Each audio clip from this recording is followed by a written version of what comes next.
বেহুদাই এত পথ হেঁটে যাচ্ছি, জানি কোনো ফায়দা হবে না।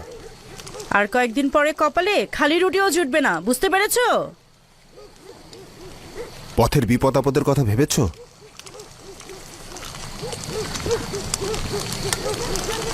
ভয়ঙ্কর নেকড়ে, জীবজন্তু ছাড়াও ডাকাতের ভয় রয়েছে। তোমরা 10 জন ভাই রয়েছো, প্রত্যেকেই শক্তিশালী এবং সামর্থ্যবান। চিন্তার তো কোনো কারণই নেই। আমি তোমার সফরের জন্য কিছু কাপড় আর কিছু খাবার তৈরি করে দিচ্ছি। শুধুমাত্র তোমাদের কারণে এই সফরে যাচ্ছি আমি। তোমার মাকে সাহায্য করবে, বাড়ি আর ভেড়াগুলোর দিকে খেয়াল রেখো। আমরা এখন জোয়ান হয়েছি আব্বাজান, আমরা কি আপনার সঙ্গে যেতে পারি? না আমার পুত্র, আমরা ভাইয়েরা মিলে সিদ্ধান্ত নিয়েছি যে আমাদের সাথে কোনো সন্তানকেই নেব না। অন্যদিকে তোমরা এখনো কম বয়সী এবং কম অভিজ্ঞতা সম্পন্ন। এরকম সফরে অভিজ্ঞতা থাকাটা খুবই জরুরি। যাই হোক, নিজের দিকে খেয়াল রাখবে। শুনেছি ডাকাতরা পথে ওত পেতে থাকে আর কাফেলাদের লুণ্ঠন করে। আমরা 11 জন শক্তিশালী ভাইরা রয়েছি, চিন্তা করো না। আমাদের ওপর হামলা করার কারো সাহসী হবে না। ওহাদ, জারহুন, কাহাত, তোমাদের ভরসায় আমার গৃহপালিত পশুদের নিয়ে দুশ্চিন্তা কম হচ্ছে। তোমাদের ভরসায় সফরে যাচ্ছি। আমি আপনার সফরের রসদপত্র প্রস্তুত করছি। শুক্রিয়া।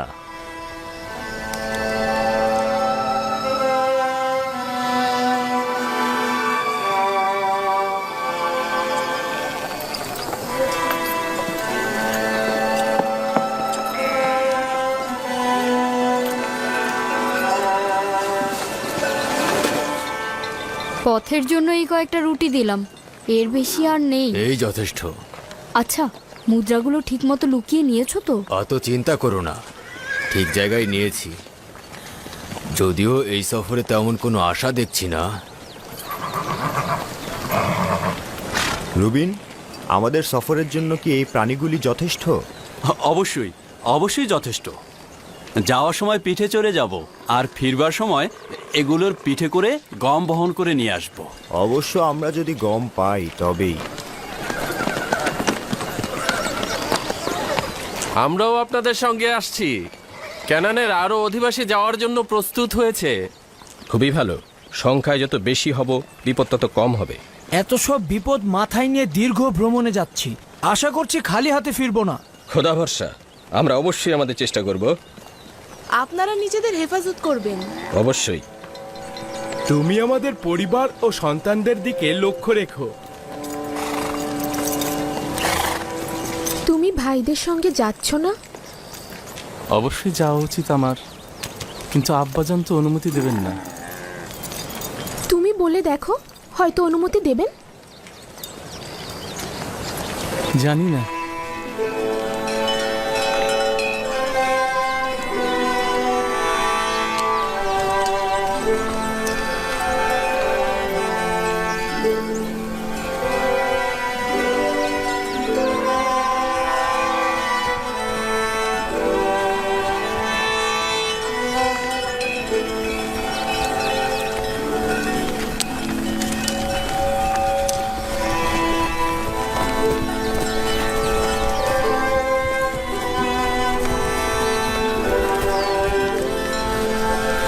সালাম আব্বাজান। সালাম আব্বাজান। সালাম নয়নের মণিগণ, সালাম আমার পুত্রগণ। আমরা প্রস্তুত রয়েছি আব্বাজান, যাবার অনুমতি দিন।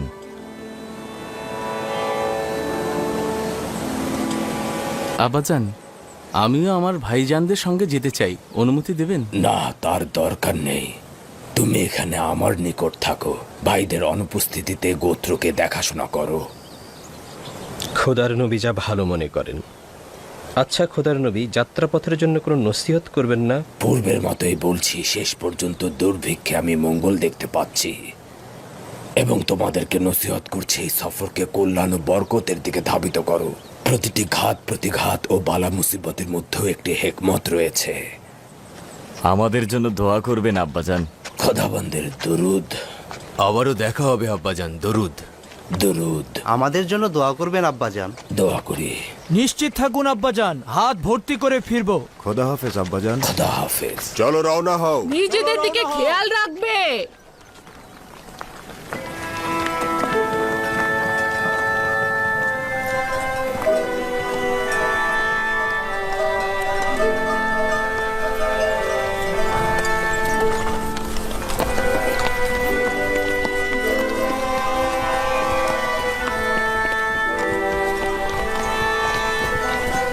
হে খোদাবন্ত, তাদেরকে সফল করুন, সুস্থভাবে ফিরিয়ে আনুন।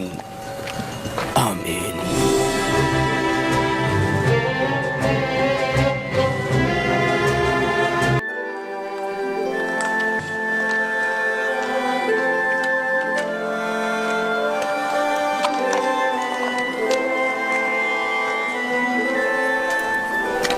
জুলেখা, কোথায় যাচ্ছেন? আবারও রাস্তায় বেরিয়েছেন? শুনলাম ইউজারশিপ সফর থেকে ফিরে আসছে, তাকে দেখার জন্য নীল নদের কিনারায় যাচ্ছি।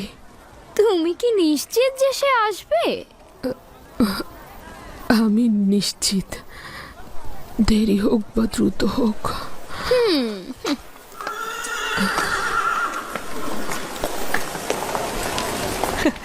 দেখেছো কতটা বোকা আর সরল। মনে হলো তোমার কথার কোনো দামই সে দিল না। ওর বিবেক বুদ্ধি সব গেছে, একেবারে দিওয়ানা হয়ে গেছে। কিন্তু এই দিওয়ানা সম্মানের যোগ্য নয়। ইউজারশিপ সম্পর্কে বাচ্চারা আর জওয়ানরা তাকে ভুল খবর দেয়, আর সে তাদেরকে অনেক মুদ্রা উপহার দেয়। তার সকল ধন সম্পত্তি শেষ হয়ে যাওয়ার পরেও সে আশা ছাড়েনি। হ্যাঁ, ঠিক বলেছো। ইউজারশিপের কোনো খবর পাওয়া মাত্রই তাকে দেখতে সে পথে বেরিয়ে পড়ে। ইউজারশিপ তো এক একদিন এক এক শহরে থাকে, তার দিদার পাওয়া সম্ভব নয়।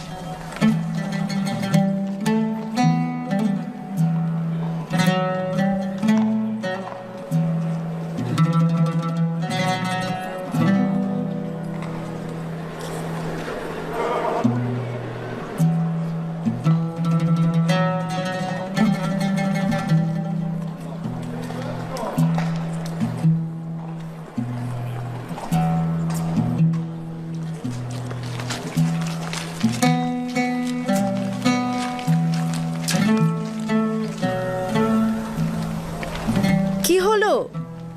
তোমার ইউজারশিপ এখনো আসেনি? অপেক্ষায় আছি, একদিন অবশ্যই আসবে, আমার কাছে আসবে। এটা এখনো বিশ্বাস করেন? কোনো সন্দেহ নেই, সে আসবেই। চন্দ্র তো অনেক সময় মেঘের আড়ালে থাকে। এবার এসব বন্ধ করুন বানু, বন্ধ করুন। আপনি জানেন না তিনি এ শহর থেকে ও শহরে ঘুরে বেড়ান, তিনি দেবসে কম আসেন। ইউসুফের প্রতীক্ষায় তোমার চোখে ছানি পড়ে গেছে, এবার অন্তত বন্ধ করো। জানি সে আমার কথা মনে রাখেনি, তবুও আমার কাজ অপেক্ষা করা, ইউসুফের কাজ অপেক্ষায় রাখা। প্রতিদিন এখানে এমন ভাবে বসে থাকবো যেন সে অবশ্যই এখানে আসে। এত অপেক্ষা করে ক্লান্ত হচ্ছ না? আর কত অপেক্ষা করবে? তুমি বুঝবে না, আমার এই জীবন পুরোটাই অপেক্ষার। যদি অপেক্ষাই না করি তবে বেঁচে থাকবো কি করে? এই অপেক্ষাই আমাকে আশা দেয়, আমার জীবনকে উদ্দেশ্য দেয়।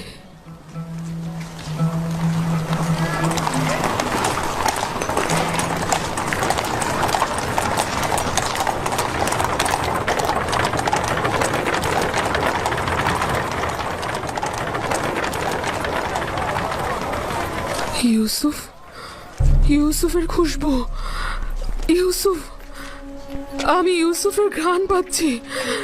সে আশেপাশে কোথাও আছে, দেখো, দেখো তাকে। অহেতুক ধারণা করছেন বানু।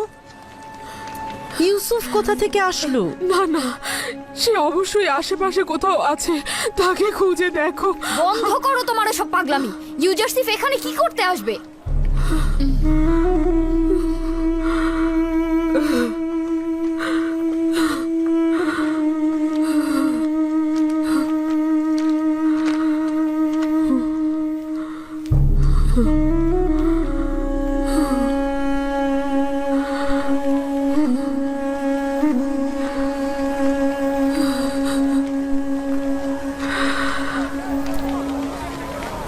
আমাকে ক্ষমা করবেন বানু, আমি ওভাবে বলতে চাইনি।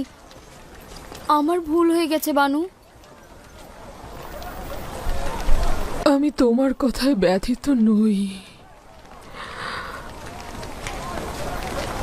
আমার অভিযোগ ইউসুফের প্রতি। যদি সে আসতো, এই সকল ব্যঙ্গ বিদ্রোপ আর কটাক্ষ শুনতে হতো না।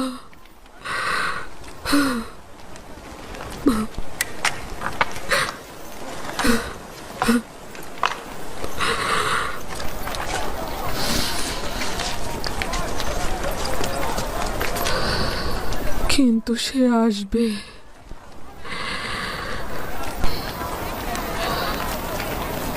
আমার অপেক্ষার পালা শেষ করতে সে আসবে।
এই বিশাল শস্য খামারটি একেবারে শুকিয়ে গেছে, কিন্তু অতি দ্রুত দুর্ভিক্ষের অবসান ঘটবে।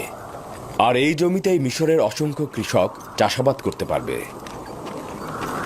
এখন তো এই বিশাল সম্পত্তি মিশরের হুকুমতের, তাই আমাদের উচিত হবে এই সম্পত্তি ভূমিহীনদের মধ্যে বন্টন করে দেয়া।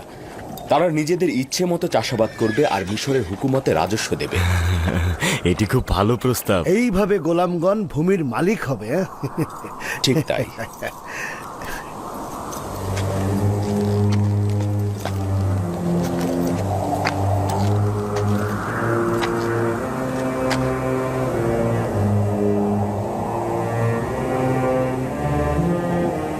জানি না এখন ক্যানানের কি অবস্থা, দুর্ভিক্ষে তারা কি করছে। যদি আব্বাজান ও ভাইজানরা এখানে থাকতেন তাহলে এই বিস্তীর্ণ জমিতে কৃষিকাজ ও পশুপালন করতে পারতেন।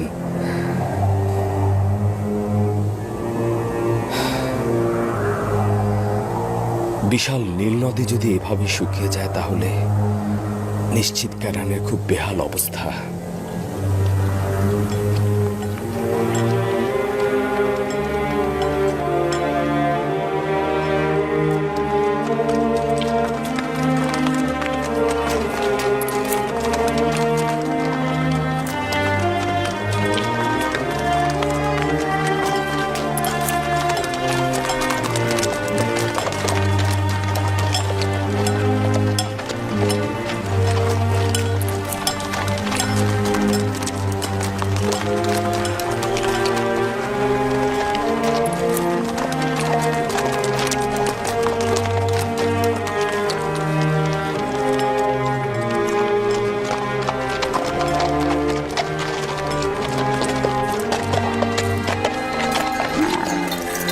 দরুদ বাবেলের সর্দার ও কাফেলাবাসী, এই গমগুলো কোথা থেকে সরবরাহ করেছেন? দরুদ তোমাদের উপরে, মিশর থেকে।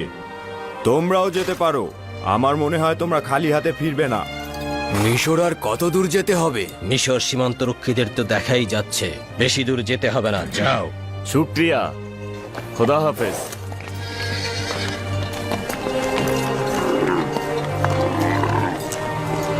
দ্রুত করো, জলদি করো। আচ্ছা, এখনো পর্যন্ত অনিশ্চয়তায় মিশরের দিকে চলছিলাম, এখন কি মনে হচ্ছে? এতক্ষণ পর্যন্ত তো কোনো আশাই দেখিনি।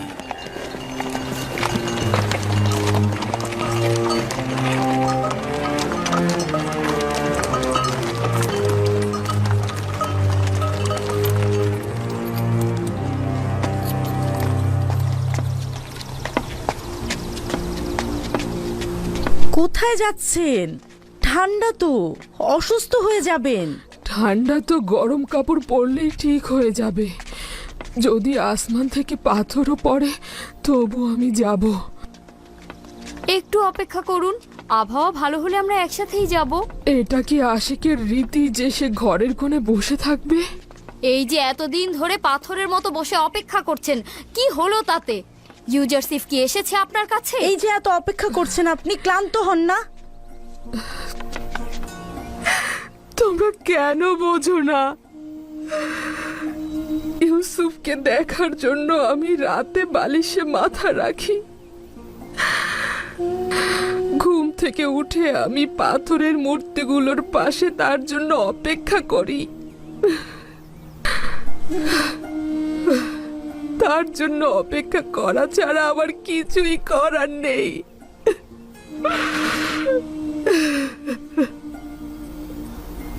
আমি কখনো নিরাশ নই, কখনো ক্লান্ত নই।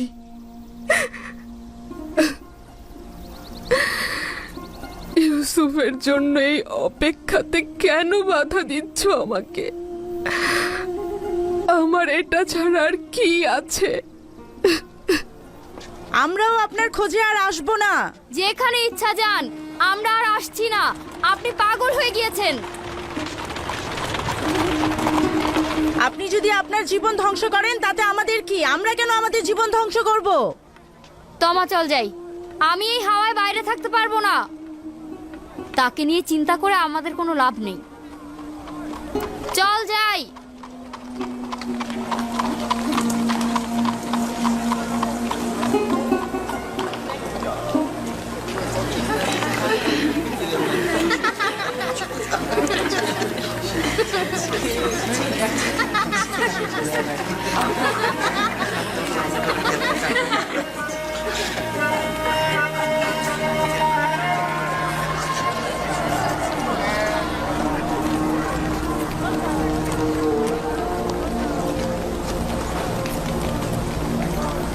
এই জুলেখা, তোমার কি ঘর বাড়ি নেই?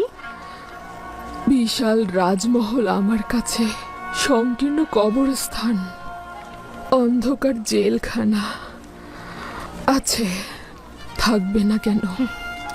যা কিছু থাকুক এখান থেকে তো উত্তম। এখানে থাকলে অসুস্থ হয়ে যাবে। কারো জন্য অপেক্ষায় আছি, বলেছে সে আসবে, না আসলে চলে যাব। চলো যাই।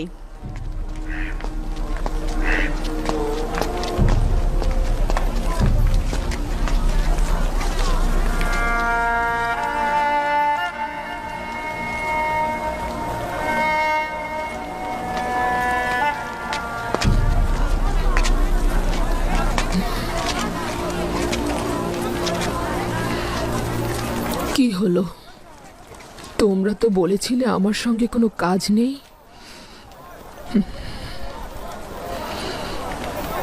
অনেক চেষ্টা করেছি কিন্তু পারলাম না। আসলে ভেবে দেখলাম কি, আমরা আপনার সাথে থাকতে থাকতে একেবারে অভ্যস্ত হয়ে গেছি। চোখ ফুটতেই তো আপনাকে দেখেছি। আপনাকে ছেড়ে যাব কোথায়? আমাকে ভাগ্যের উপর ছেড়ে দাও, একা থাকতে দাও আমাকে। কিন্তু আমরা তো আপনাকে একা রেখে যেতে পারবো না। তোমাদের সাথে থাকলেই আমি একা হয়ে যাই, নয়তো ইউসুফ সব সময় সর্বত্রই আমার সাথে থাকে। তোমরা আমার সঙ্গে থাকলে সে আমাকে ত্যাগ করে।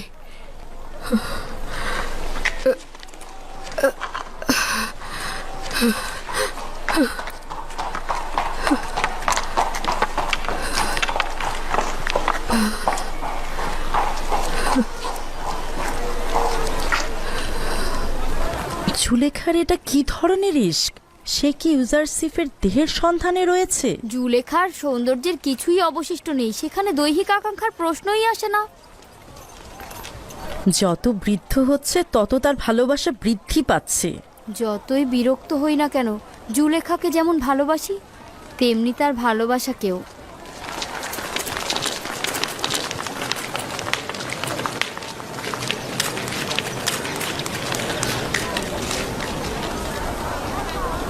এখানে নিজের নাম ও ঠিকানা লিখো। আমরা হলাম 10 ভাই। আমার নাম লাবি, শামুন, ইয়াহুদা, জোয়াদ, দান, জাবলুন, ইয়াশাকের, আশির, মুক্তালিন, রুবিন। ইয়াকুবের সন্তান ক্যানান থেকে এসেছি। বুঝলাম তোমরা 10 ভাই, কিন্তু তেবসে কেন এসেছো? অন্যরা যে কারণে আসছে আমরাও তাই। অন্যদের সাথে তোমাদের সম্পর্ক নেই। আমার সওয়ালের জবাব দাও। তোমাদের মিশরে আসার কারণ কি? আমরা আসলে গম নিতে এসেছি। আমাদের অঞ্চল ক্যানানের দুর্ভিক্ষ দেখা দিয়েছে। আমরা কি গম পেতে পারি? আমাদের ওজিফা হচ্ছে অপরিচিতদের পরিচয় জানা। আমাকে আগে জানতে হবে তোমরা এখান থেকে পূর্বে গম নিয়েছিলে কিনা, তোমরা সত্যি দুর্ভিক্ষে আছো কিনা, অথবা গমগুলো নিয়ে ব্যবসা করবে কিনা। নাম, ঠিকানা ও নিজেদের সংখ্যা লেখো। এত বাহানা করছো কেন? যদি গম দিতে না চাও তাহলে সরাসরি বলে দাও। এটাই মিশরের নিয়ম। যদি গম নিতে না চাও তাহলে এখান থেকে চলে যাও। চুপ থাকো শামুন। আমি আপনার কাছে ক্ষমা চাইছি। যদি এটাই নিয়ম হয়ে থাকে তবে আমরাও অবশ্যই পালন করব। বলুন এখন আমরা কি করব? নিজের নাম, পরিচয় এই প্যাপিরাসের উপরে লেখো। আমাকে সেটা নিয়ে গিয়ে জনাব ইউজারসিফকে দেখাতে হবে। জবাব না আসা পর্যন্ত ওই সদর দরজার পেছনে অপেক্ষা করো। অবশ্যই অপেক্ষা করব। এ আর এমন কি, তাই না?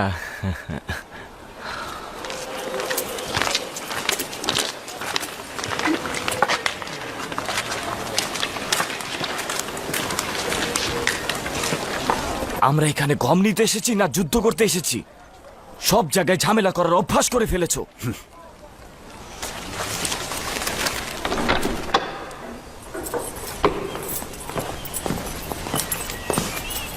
দরুদ খোদার নবী। সিরিয়ার দরজার প্রতিনিধি বিবরণী দাখিল করতে চাইছে। তাকে কি ভেতরে আসতে বলবো? হ্যাঁ, আসতে বলুন। জি জনাব।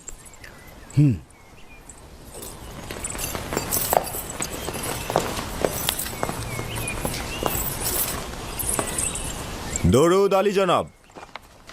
খোদাবন্দের দরুদ তোমার উপরেও। বলো আমাকে, কি খবর এনেছো? আলী জনাব, গত সপ্তাহে কিছু বিদেশি সিরিয়ার সীমান্ত দিয়ে তেবসে প্রবেশ করেছে। তাদের সংখ্যা ছিল 390 জন।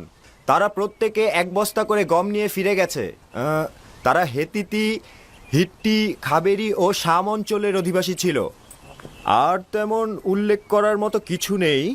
তবে 10 জন ভাই ক্যানানের অধিবাসী মিশরে প্রবেশ করতে চাইছে। তাদেরকে সদর দরজায় অপেক্ষা করতে বলেছি। ক্যানান? 10 জন ভাই? জি আলী জনাব। তাদের নাম জিজ্ঞেস করনি? জি আলী জনাব, তাদের নাম ও ঠিকানা এখানে লেখা রয়েছে।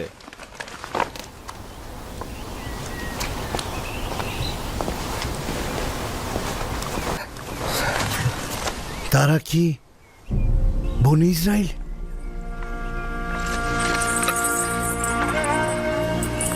কি হলো খোদার নবী? খারাপ কিছু ঘটেছে?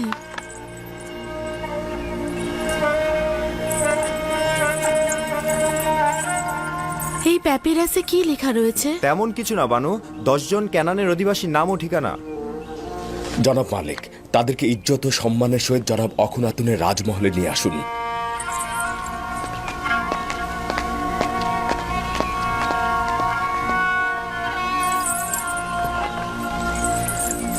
আপনার খোদার কসম, কি হয়েছে বলুন? কেন কথা বলছেন না? মহান খোদাবন্দের ইচ্ছা আমার ভাইরা মিশর এসেছে। এটা খোদাবন্দের ইচ্ছা, নিশ্চয়ই কোনো ফজিলত রয়েছে। 30 বছর অধিক সময় পরে খোদাবন্দের ইচ্ছা এটাই ছিল যেন আমরা পরস্পরকে এতদিন না দেখি। তোমার কাছে আমার একটা তাগাদ রয়েছে, আমার ভাইদের উপস্থিতি সম্পর্কে কাউকে কিছু বলবে না। হে মহান খোদা তাআলা, অসংখ্য শুকরিয়া তোমাকে।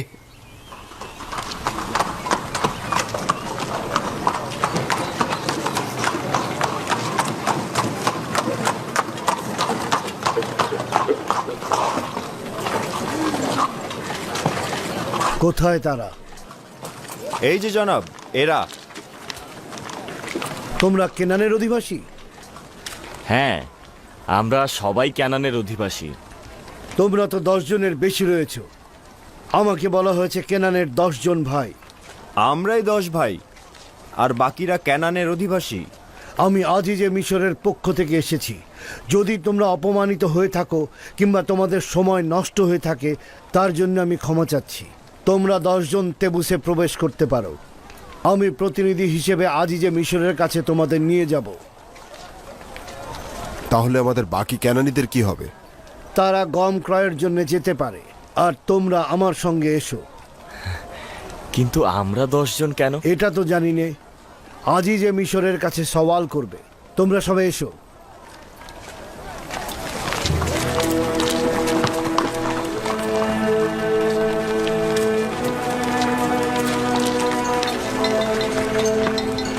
আমরা কোথায় যাব?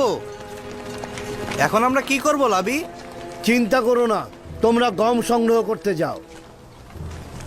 অতঃপর তোমরা এই দরজার সামনে পরস্পর মোলাকাত করবে, আর তাদের ভারবাহী প্রাণীগুলোকে গোয়াল ঘরের দিকে নিয়ে যাও। আপনারা আসুন।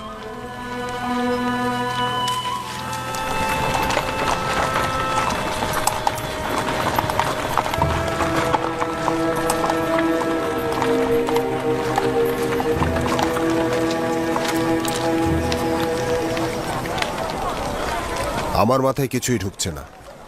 কেন এত কঠোরভাবে বাধা দেয়া হলো, আবার এখন এত নমনীয় কেন? আজিজে মিশরি বা কেন আমাদের রাজমহলে দাওয়াত দিলেন? এই কঠোরতা সদর দরজার প্রতিনিধির মূর্খতা ছিল। এই নম্রতা আজিজে মিশরের ফরমানে বাস্তবায়িত হচ্ছে, আর এই মেহমানদারি তার নির্দেশেই পালিত হচ্ছে। মিশরের জনগণ ইউজারশিপকে অত্যন্ত ভালোবাসে। সেও সকলের প্রতি অত্যন্ত মেহেরবান। তবে সবাইকে রাজমহলে দাওয়াত করেন না। এই দাওয়াতের দলিল সম্পর্কে নিজেরাই সওয়াল করে জেনে নিও। আমি বলতে পারছি না, ঠিক আছে?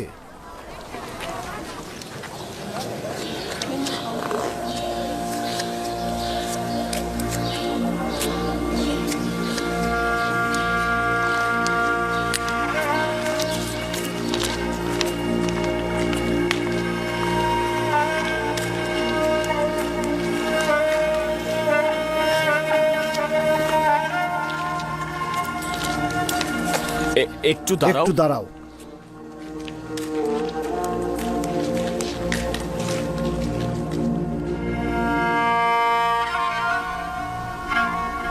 দেখো আসনাত,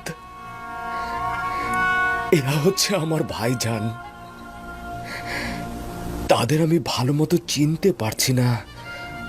এটা মিশরের বাদশাহ অখন আতনের রাজমহল।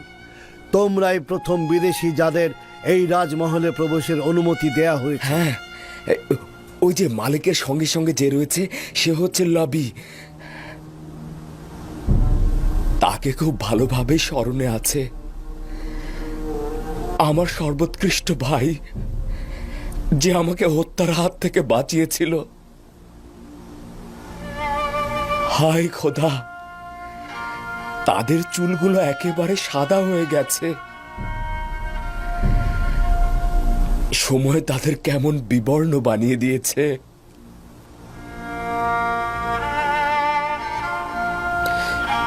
ওই যে দেখো, যে সবার পেছনে দাঁড়িয়ে রয়েছে, তার নাম হচ্ছে ইয়াহুদা।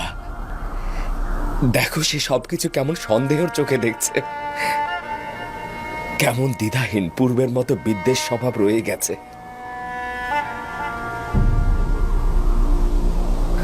হায় খোদা, তারা বেশ বয়স্ক আর অসহায় হয়ে গেছে। আশা করছি আমার ভাই বেনিয়ামিনও তাদের মধ্যে রয়েছে। কারো কারো মাথার চুল আর দাড়ি পুরোপুরি সাদা হয়ে গিয়েছে।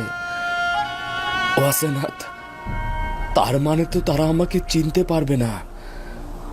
চিন্তা করবেন না, আপনি তো সকলের ছোট ছিলেন। আপনার বেশি পরিবর্তন হওয়াটাই তো স্বাভাবিক। তাও এই লেবাস পরে আছেন। আসুন।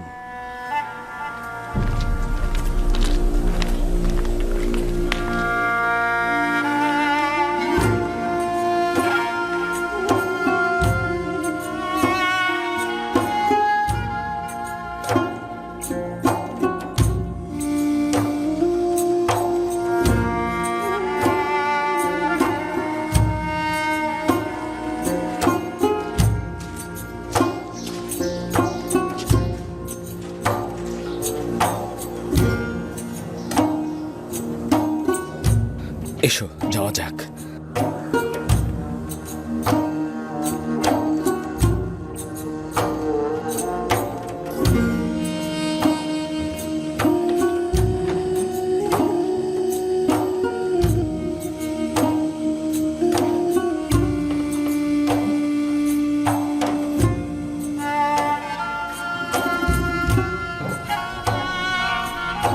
হে খোদা তাআলা,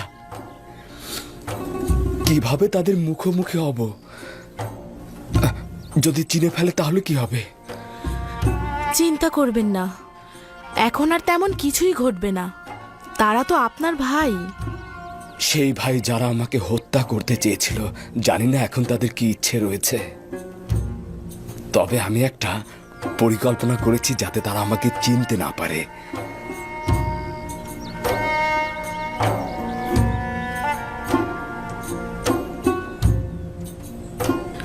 আবারও সেই নিশানা মাউদ।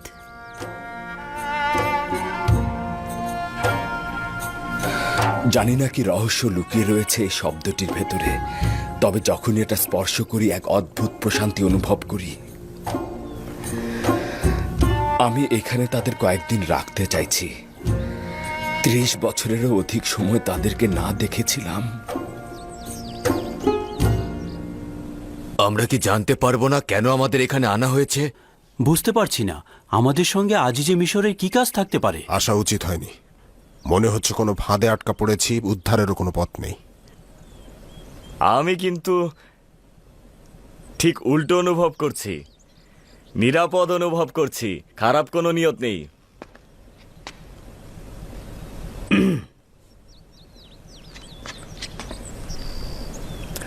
আদেশ পালিত হয়েছে, এখন কি করব? আমার ভাইয়েরা তো আমার মেহমান, তাই না? আমি চাইছি তারা কয়েকদিন এখানে থাকুক। মেনিসাবুকে বলুন তাদের জন্য আরামপ্রদ পোশাক প্রদান করতে এবং থাকার ব্যবস্থা করতে। জি জনাব। জনাব মালিক, আমার মনে হচ্ছে তারা স্বাচ্ছন্দ্য বোধ করছে না। কেন তাদেরকে এখানে আনা হয়েছে তারা তা জানে না। তাদেরকে এটা বলুন, যদি খারাপ কোনো উদ্দেশ্য থাকতো তাহলে তাদেরকে তো রাজমহলে আনা হতো না। চিন্তা করবেন না, তাদের আরামে রাখা আমার দায়িত্ব।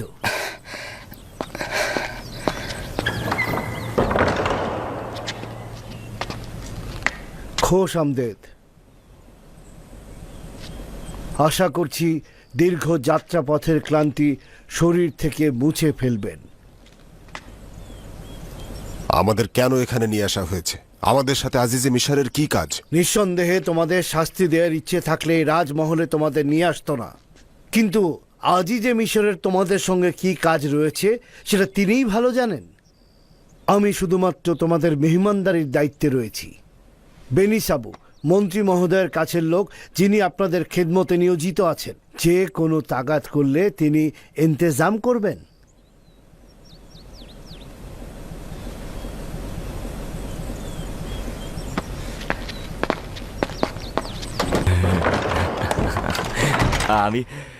আমিও আপনাদেরকে খোশামদের জানাচ্ছি।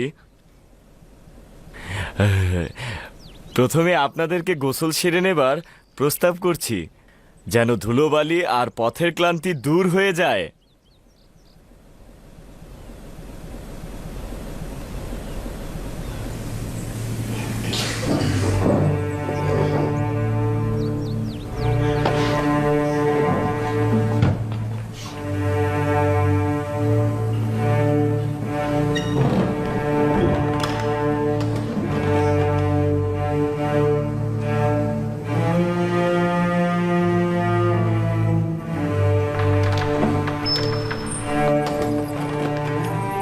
অদ্ভুত, একদমই বুঝতে পারছি না কে দান, কে জোয়াদ, কে নাফতালি আর কে আশির।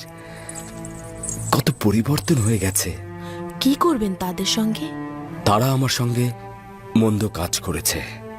তারা এতটাই খারাপ কাজ করেছে যে খুনি ও দুশ্মনরাও এতটা করে না। কঠোর সাজা প্রাপ্তিটাই তাদের হক ছিল, কিন্তু আমি তাদের ক্ষমা করে দিয়েছি। ওই মুহূর্তে ক্ষমা করেছি যখন তারা আমাকে গোলাম হিসেবে বিক্রয় করেছে।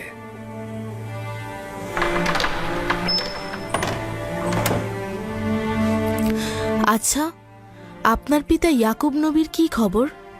তিনি কি তাদের ক্ষমা করেছেন? না, আমার বিশ্বাস তিনি যদি জানেন তারা আমার সাথে কি করেছেন, তাহলে তিনি তাদেরকে কখনোই ক্ষমা করবেন না। খোদা তাআলা তাদের রহম করুক। পিতার অভিশাপ সন্তানদের জন্য খুবই খারাপ। আমি যদি আপনার জায়গায় থাকতাম তাহলে এত সহজে ক্ষমা করতাম না।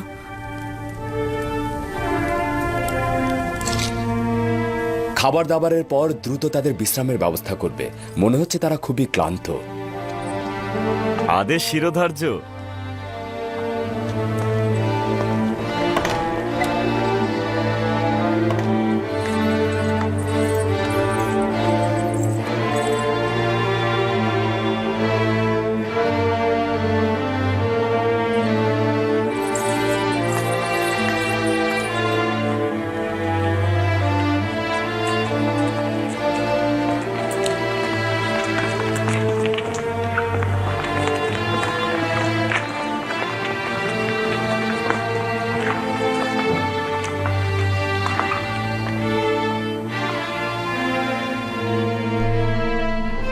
অখনাতুনের রাজমহল কেবল নির্দিষ্ট ব্যক্তিদের জন্য সংরক্ষিত। এখানে এরা কারা আসা যাওয়া করছে? কি কাজ এদের? মনে হচ্ছে জনাব হাকিম ইউজারশিপের মেহমান।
কতটা তৃপ্তি সহকারে খাচ্ছে।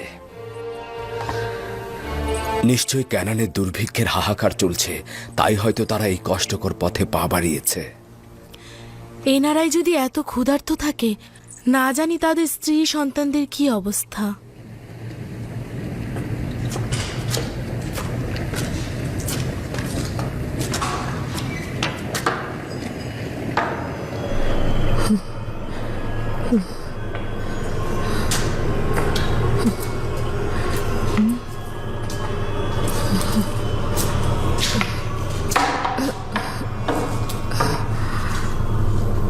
তোমাদের মাথার উপরে কি ধুলোটাই না পড়েছে।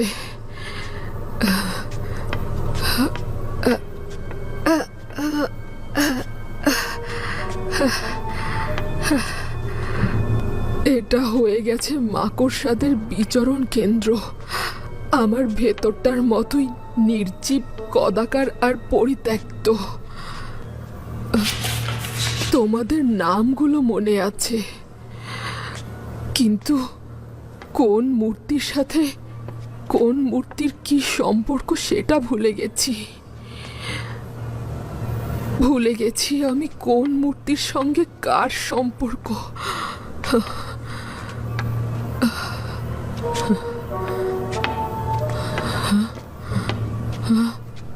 মনে হচ্ছে তিয়া, গোলালানভিস, নেপতুহো, তেপতিস, কিয়েত। তোমাদের নাম এগুলোই ছিল। আমি এখানে আসতাম আর রোজ জনে জনে তোমাদের ইবাদত করতাম। দেখি তো আমন কোথায়। আমন তুমি কোথায়? তাই তো, আমন কোথায়?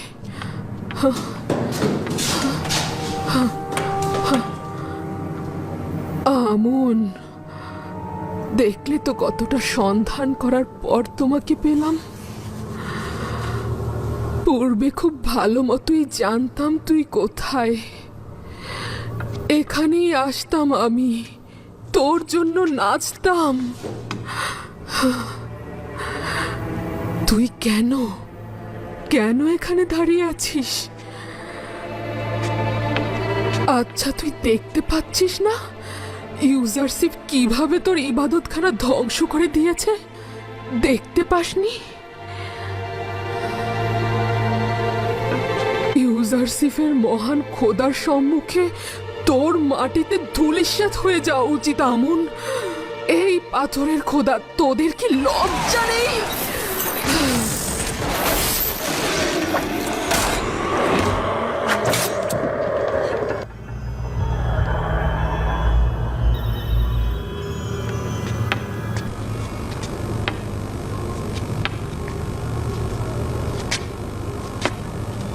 এখনো ইউসুফের মহান খোদার সম্মুখে খোদা সেজে আছিস? ইউসুফ তোদেরকে ভেঙেছে, আমিও তোদের ভেঙে ফেলবো। ইউসুফের খোদা সাক্ষী থাকুক,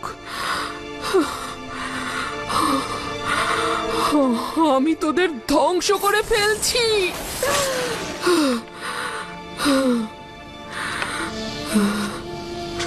হে ইউসুফের খোদা,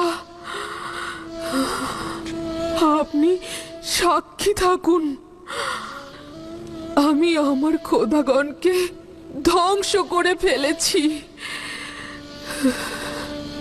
ইউসুফ বলতো আপনি সবখানে হাজির থাকেন,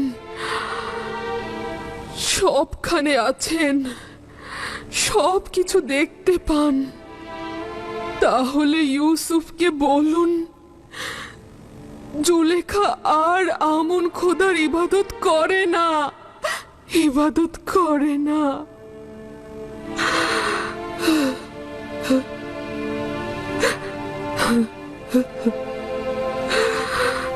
হে পরওয়ারদিগার, ভাইজানদের আমার নিকট ফিরিয়ে দেবার জন্য অনেক শুকরিয়া। আপনার অশেষ রহমত। আমার দিল আব্বা যেন ভাই বেনিয়ামিনের জন্য ছটফট করছে, তাদেরকেও আমার নিকট ফিরিয়ে দিন। হে পরওয়ারদিগার, বিচ্ছেদের বছর সীমাহীন হয়েছে, এবার তো মিলনের ক্ষণকে নিকটে এনে দিন।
তখন জানতাম না ইউসুফ কার সঙ্গে কথা বলতো, কি বলতো, এখনো জানি না। আচ্ছা,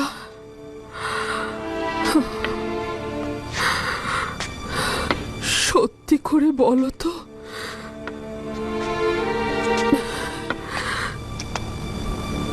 তুমি কে? কেন ইউজারশিপ তোমার সাথে এত ইশক আর প্রশংসা নিয়ে কথা বলতো? তাহলে কি তুমিও আমনের মতো? আমি বিশ্বাস করি না।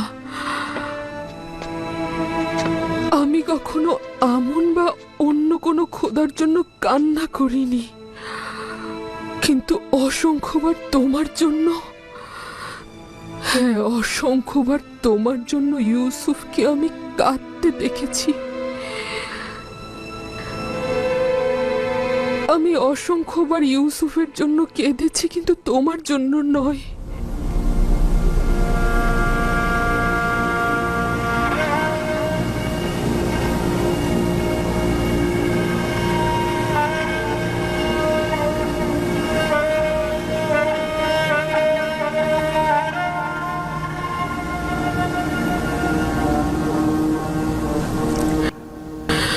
মিশরের অনেক গণ্যমান্য ব্যক্তিগণ ইউসুফকে মাবুদের ন্যায় ভালোবাসে।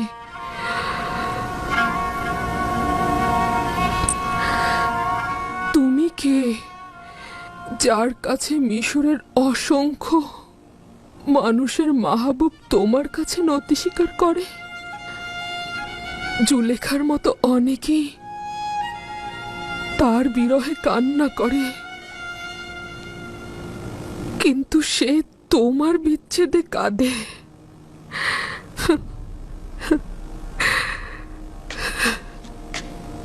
তুমি অবশ্যই ভালো একজন মাহবুব,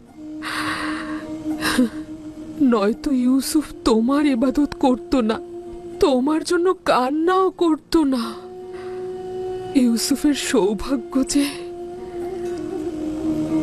তোমার মতো মাবুদ আছে তার।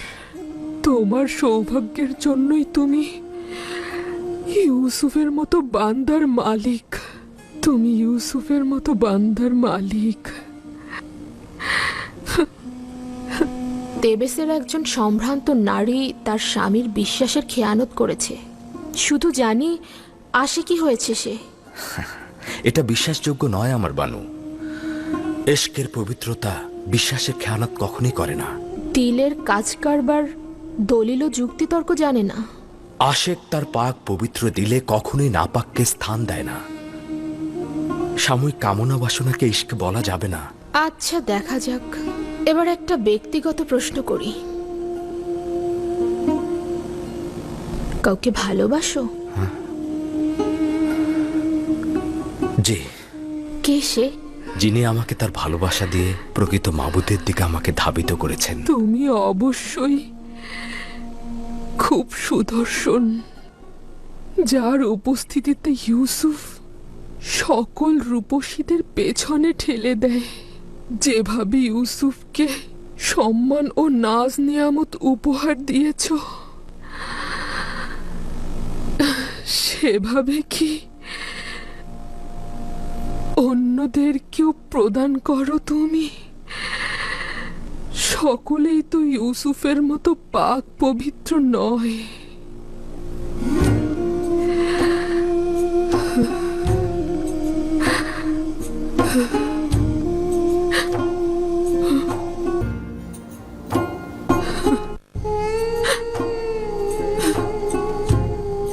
সকলেই তো আর ইউসুফের মতো নয়। আচ্ছা, কুৎসিত চেহারার কাউকে কি তুমি গ্রহণ করবে? তাদের দিলের দরদগুলো কি শুনবে? ইউসুফ তো সকলের সঙ্গে মেহেরবান ছিল, তুমি কেমন হবে? কিন্তু বিশ্বাস করি ইউসুফের মাবুদ এক ও অদ্বিতীয়, সর্বশ্রেষ্ঠ এবং সবচাইতে সুদর্শন হবে। যদি ইউসুফ তোমার ইবাদত নাও করে, আমি তোমার ইবাদত করব।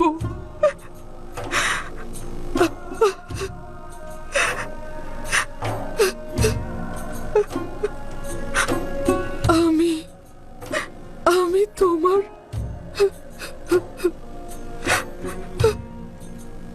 প্রার্থনা করব। আমি তোমার প্রার্থনা করব।